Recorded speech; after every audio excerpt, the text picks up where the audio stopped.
We've been talking about the new push for educators to go from STEM to STEAM, and now to help parents teach their children a fun way to blend technology and the arts together and stay ahead of the curve. Dr. Eric Klopfer, science educator at MIT, is here to share the importance of STEAM versus STEM and ways to maximize learning during critical ages as young as 3 years old. Dr. Klopfer, welcome. We're so glad to have you with us today. Thanks. Good to be with you. You know, what exactly is STEAM, and why is this so important for those of us kind of out of the educator world that are parents who really care about our children and want to give them the best? Sure. STEAM is this idea that we're adding the A, the arts and creativity, into the traditional STEM topics, which are science, technology, engineering, and math. And the idea is that we want to make kids that are more well-rounded, more creative, more expressive, more ready for the 21st century by being able to be creative and express their own new ideas. And so we know that it's important to sort of be able to understand math and science, but it's also important to be able to be creative and express yourself.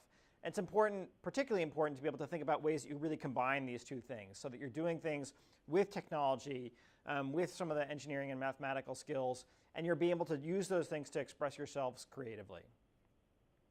That is wonderful. As a mom, thank you so much for leading this charge. It means so much to us. Now, tell us, how can new technology help our kids to learn a STEAM curriculum?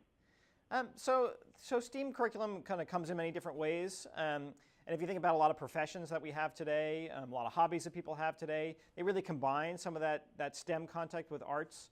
If you think about things like movie production, web design, they all sort of allow kids to be able to combine the technology and engineering with the arts and mathematics as well.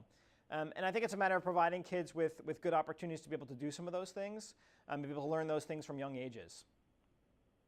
Well, you know, we know that science and math are a big focus in high school and college, of course, but what about the younger kids? What kind of devices and things are available to help the smaller kids? So for younger kids, it's important to choose devices that are carefully appropriate to them, that allow them to do some of the things that we think are safe for them. At the same time, it provides them with opportunities to do things that are creative and open. So for example, one tablet I've used recently with my daughter is the VTab Max. It's a tablet that combines some of the proprietary content that we have that's traditionally for younger kids on cartridges, along with some of the open content that we find in the Android marketplace, in this case carefully curated and well-chosen and safe content for them.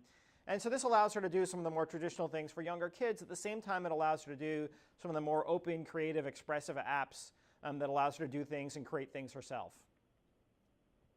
Wonderful. Well, thank you so much for joining us today. I know your time is limited, but after we get you off the line, I'm going to tell my readers a little more about you, where they can find you, and some of the wonderful books out there that they can get to learn more about what you're doing. And just as a parent, again, thank you so much for leading this charge. We need this desperately back into our school system. So we really appreciate you and what you're doing. And if there's any way we can support you, you let us know. Great. Good to be with you. Thank you. Have a good one.